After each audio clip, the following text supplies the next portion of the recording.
আজ বানিয়ে ফেললাম একেবারে বিয়েবাড়ির মতো করে চিকেন স্যাটে।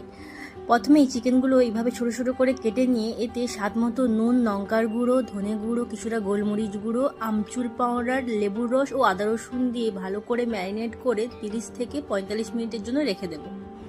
পেঁয়াজ, ক্যাপসিকাম, টমেটো সব এইভাবে কেটে নেওয়ার পর ব্যাম্বু স্টিকের সাহায্যে সমস্ত ভেজিটেবলস ও চিকেনগুলো এইভাবে পরপর সাজিয়ে নিতে হবে এবং সবগুলো স্টিকই এইভাবে রেডি করে নিতে হবে। এবার অন্য একটি পাত্রে কিছুটা কর্নফ্লাওয়ার নিয়ে এতে স্বাদমতো নুন, গোলমরিচ গুঁড়ো, কিছুটা আদা রসুন বাটা ও একটি ডিম ফেটিয়ে দিয়ে নিয়ে একটি ব্যাটার তৈরি করে রাখবো। এরপর কড়াইতে তেল গরম করে চিকেনের স্টিকগুলো করে রাখা ব্যাটারে ডুবিয়ে নিয়ে ভালো করে ভেজে তুলে রাখবো। এরপর এক্সট্রা তেল সরিয়ে নিয়ে সামান্য কিছু তেলে কিছুটা রসুন কুচি হালকা ভেজে নিয়ে 1 চামচ সয়া সস, 2 চামচ চিলি সস ও 2 চামচ টমেটো সস ভালো করে মিশিয়ে নিয়ে চিকেনের স্টিকগুলো দিয়ে উল্টে পাল্টে নিলেই তৈরি বিয়েবাড়ির স্টাইলে চিকেন স্যাটে।